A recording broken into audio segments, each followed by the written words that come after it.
Well, we're pretty excited about the group that's coming in the fall.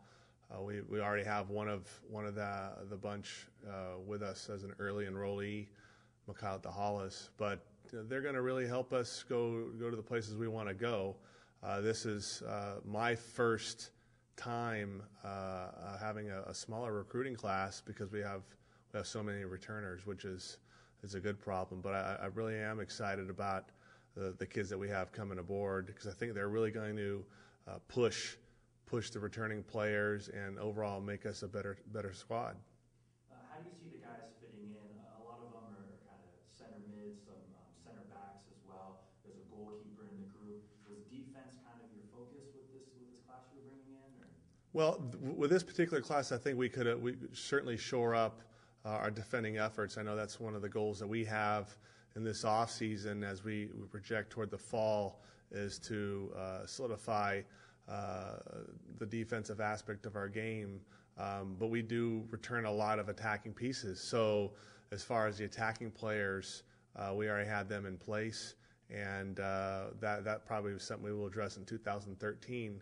But for now, there was kind of a signature of type of player we were looking for 12, and I think we really got it right. So you bring in those tough-minded guys this year, but there is also, with that returning attacking group, you add one of the top players in the country and one of the top players in this region, in Mikhail Dorlis. Can you talk a little bit about him and the importance of him starting school early as an early enrollee and kind of getting integrated into life here in Corvallis?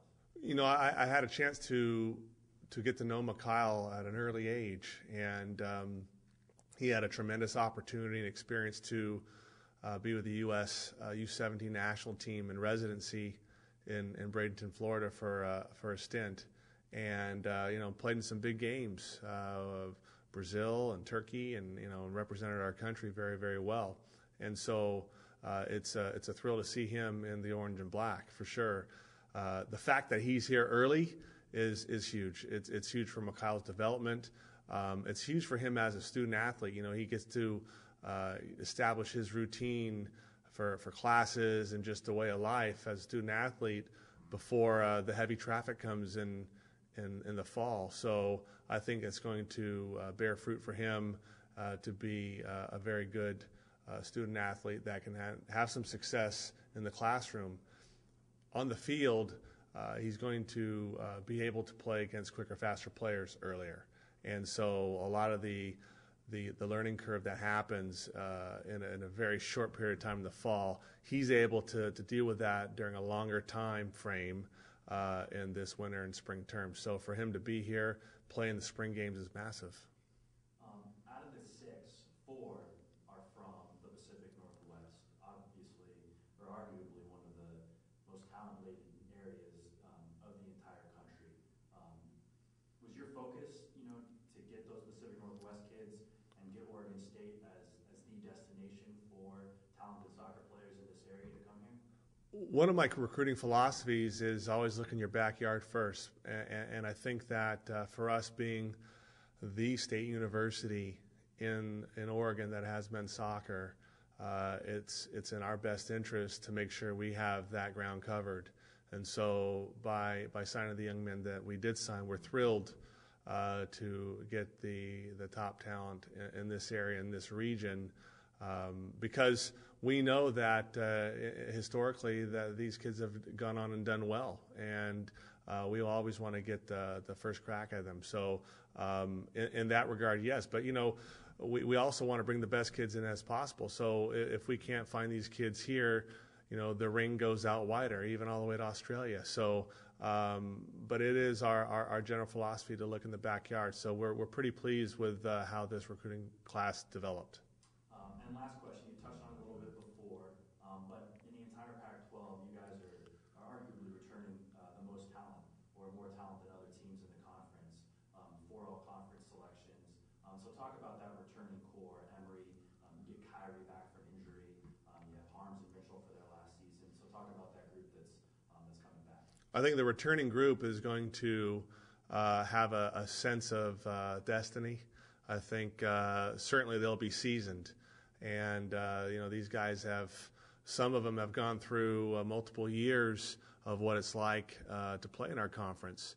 We're one of the only few conferences in the country that play a Friday, Sunday, which is very grueling in our sport. And so there's got to be a certain mindset and a certain level of experience to know what's coming around the corner so you can handle it. And, the returning group, they've been through that. They understand that they can do a lot of great things. But at the end of the day, there's some good competition out there in our conference. And, you get a place like UCLA who all they do is replenish, right? And Cal has a young squad. They don't lose much. Stanford has a new coach. I'm sure they are going to be firing all cylinders. And then you've got the Huskies up north that they finished runner-up and didn't make the tournament, and they probably felt hard done by. So everybody's got motivation.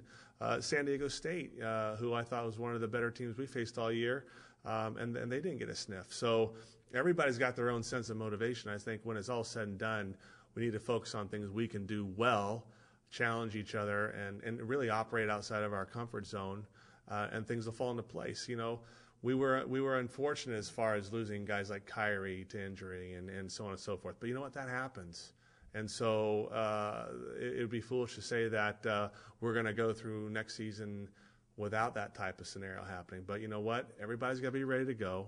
The depth's got to be ready. It's got to be challenged. And so that's why we're working hard this winter and spring. And that's the fun part. We have guys that do have a sense of destiny. When you have a little finality in your college career, it's funny how you do things a little bit differently. So I'm pretty excited where we're going, but at the same time, we're still have to roll our sleeves up when we get there.